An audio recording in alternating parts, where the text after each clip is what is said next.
Assim, agora vai dar certo a nossa entrevista com o desembargador Francisco Meton, do Tribunal Regional do Trabalho. Ele também é professor, um especialista em legislação trabalhista.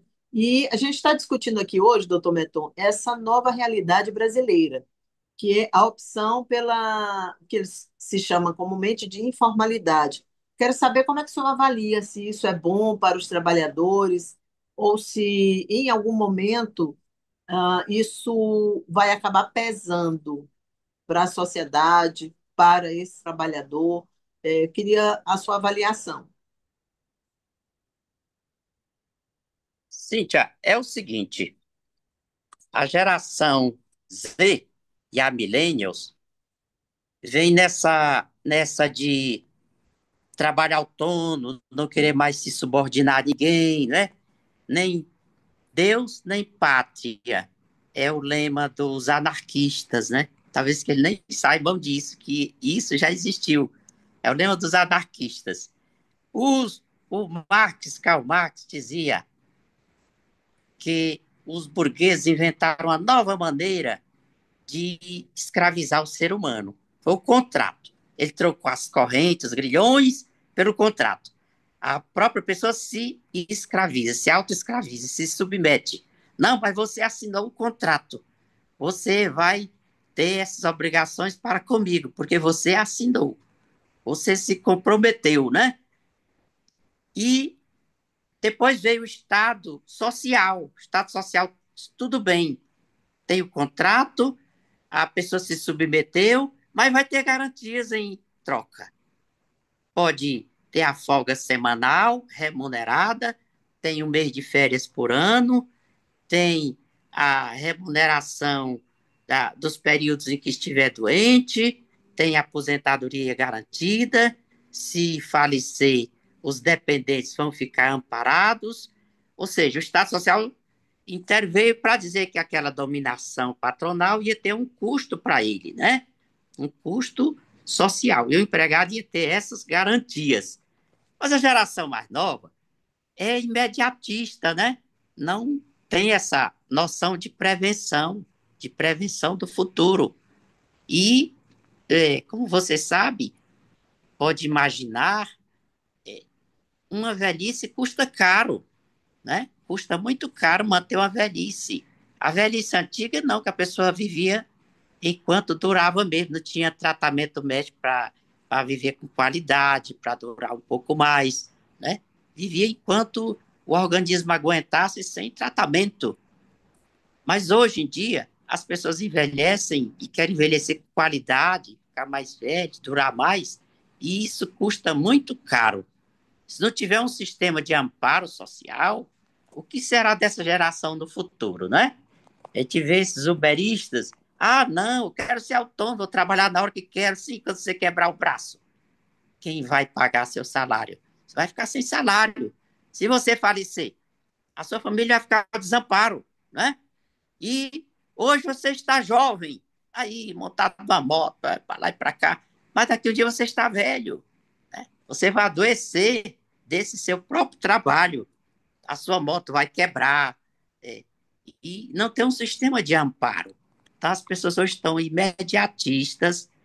E outro fato importante é que realmente o emprego custa caro. Custa caro para o patrão e para o empregado. O governo ainda não desenvolveu uma política de amenizar esse custo. Digamos, se um trabalhador ganhar um salário mínimo, ele não vai receber um salário mínimo. Ele vai receber 10, 15% a menos que o salário mínimo. E o empregador vai pagar outro salário, né? No caso, para o custo social, que é para o governo. O governo não subsidia nada, tudo é por conta do empregado. É o empregado que vai pagar é, o seu futuro. O governo não vai pagar nada. É o empregado que vai, é o empregador que vai depositar o FGTS, o empregado ter um capitalzinho no futuro, nos momentos de desemprego. É o empregado que vai contribuir para formar o fundo de amparo ao trabalhador, que vai pagar o seguro-desemprego.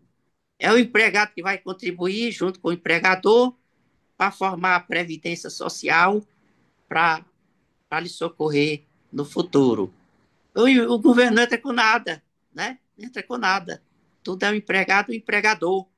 E aí isso acaba encarecendo a folha dos empregadores, que são desestimulados a contratar no regime de CLT, e o empregado ganha menos porque o custo social vai engolir a metade do seu salário.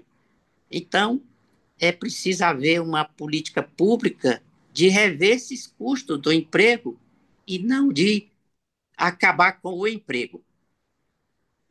Entendi.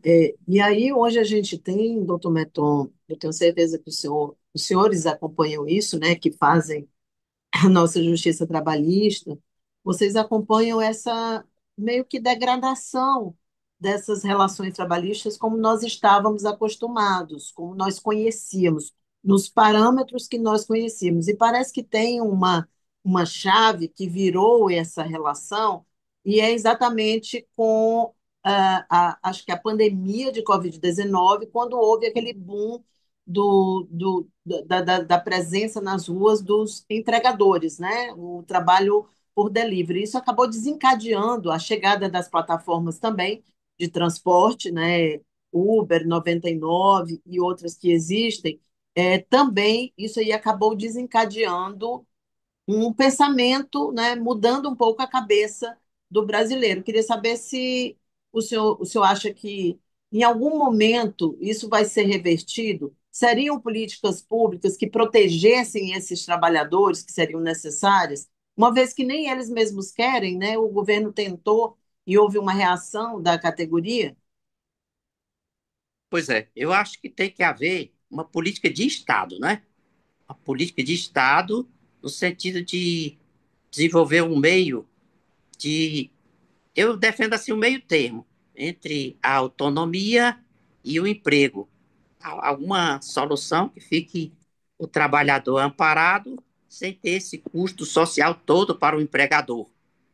Então, é muito fácil. A empresa pode desenvolver um sistema de, de contribuição compulsória, em que em cada corrida a empresa já faria um recolhimento para a Previdência daquele trabalhador. E assim, aquele trabalhador ficaria amparado. Por sua vez, a hora de trabalho não seria nunca inferior à hora da categoria, digamos, de motorista, né? Sim. Motoboy com um adicional de 30% face do risco, eh, considerada atividade de risco. Agora a gente teve realmente aqui um problema com a internet do Dr. Meton, enquanto a gente conversava sobre. Voltou, doutor Meton, pode concluir. Pois bem, então tinha que ter um mínimo de salário pelas horas de espera. Devia ter um abrigo para aqueles trabalhadores que estão esperando a mercadoria para entregar, né?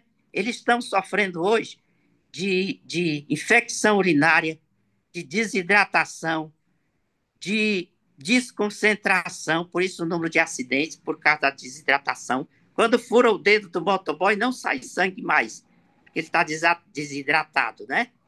E a moto só dura 5 anos.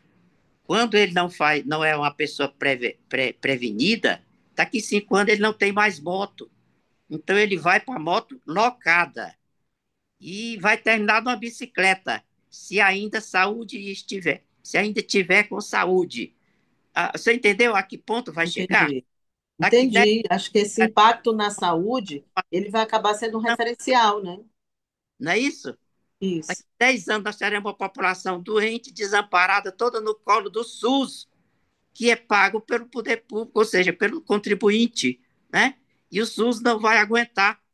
A solução do governo vai ser tirar benefícios sociais cada vez mais e diminuir, digamos, a LOAS de um salário para meio salário e diminuir quem pode ter acesso a LOAS. Enfim, o caminho vai ser esse se não houver uma providência urgente. Entendi. É isso. Eu comentei, doutor Meton, não sei se o senhor ouviu, que me parece exatamente, eu achei perfeito o senhor ter colocado isso, que me parece que os reflexos na saúde desses trabalhadores é que vão acender o alerta. mas isso ainda demora um pouco, né? Porque você tem a maioria desse pessoal é muito jovem, então eles ainda demoram os anos para poder começar a sentir que aquela escolha feita lá atrás talvez não fosse a mais prudente, ou aquela que vai lhe render um futuro melhor, uma aposentadoria melhor. E até lá, eu acredito que a gente vai ter um número cada vez maior de pessoas pensando isso. Eu não sei se você chegou a ver algum vídeo, que tem vários que circulam aí, de discussões de adolescentes, que um xinga o outro, e ao invés de. Que antigamente os xingamentos, né? Você queria xingar o pai do coleguinha, você dizia qualquer coisa, seu pai é corrupto, não sei o que. Agora não, seu pai é CLT, você é pobre, seu pai é CLT. Eu vi um desses vídeos porque esse é o pensamento hoje em dia, né? Esse é o pensamento. Eu tenho CNPJ, então eu sou melhor do que você que é CLT. É a propaganda, né? Eu tenho minha carteira assinada faz mais de 30 anos, com muito orgulho. Você precisa ver. Quando eu arranjei meu primeiro emprego, eu saí, eu não senti o solo debaixo dos pés, eu ia flutuando de alegria, né? E mantive essa carteira assinada quanto pude, por mais de 30 anos. Foi um orgulho para mim. Me deu muitas garantias, me deu muita felicidade. Então, eh, eu acho que os jovens devem escolher, ouvir conselho de quem tem experiência, né? De quem deu certo. Quem não deu certo, quem não está dando certo, não é gente ideal para dar conselho, você não acha? É, acredito que não. Você pega a Doutor, você sua acha que tem que ter uma. trabalho, pergunte a ela se ela acha bom, se ela acha ruim o sistema em que ela vive. Ela vive tranquila, porque sabe que tem seu futuro amparado, tem sua garantia na velhice, tem sua garantia na doença. Pergunte a quem deu certo, a quem está dando certo, né? A quem não experimentou ainda, ou quem não deu certo, não é exemplo para dar conselho. Doutor, esses casos já estão chegando à Justiça Trabalhista? Esses casos que o senhor mencionou alguns, né? Os problemas de saúde, por exemplo, que os entregadores estão tendo. Isso já começa a impactar? Já começa a chegar e a gente está chamando as empresas que se beneficiam do sistema, não é? Do sistema. Porque com a reforma do Poder Judiciário, a emenda 45, 20 anos atrás, mudou o texto da Constituição para dizer que a Justiça do Trabalho vai julgar não é mais só relação de emprego, mas sim relação de trabalho, né? Não é só relação de emprego. Então, todos os problemas que houver na relação de trabalho são da competência da Justiça do Trabalho. E aí esses problemas estão chegando. E em São Paulo já estão conseguindo acordos coletivos com as empresas de plataforma para fornecer abrigo com uma cozinha mínima, né, onde o trabalhador tem a água, tem onde tomar seu cafezinho, fazer seu pequeno lanche durante a espera para fazer as entregas. E também tem a questão do seguro, de um seguro mínimo que as empresas vão fazer e de um patrocínio para a manutenção dos veículos. Né? Isso aí já está surgindo dos acordos coletivos em São Paulo, já estão conseguindo vários acordos nesse sentido. E eu acho que o Ministério Público do Trabalho não demorará a provocar esse movimento em Teresina. Tá certo, vamos aguardar então e torcer, né, para que haja bom senso na hora das pessoas fazerem as suas escolhas. Doutor Meton, muito obrigado. Sei que você está em Brasília e agradeço a sua disponibilidade em nos atender e conversar um pouco sobre esse assunto, que eu acho que ainda rende muita coisa para a gente falar. Está só no começo, Tá viu? só no começo. É E verdade. já. Muito obrigada. Bom dia. Bom dia. Sempre ao dispor. Tá certo. Olha, a gente conversou aqui com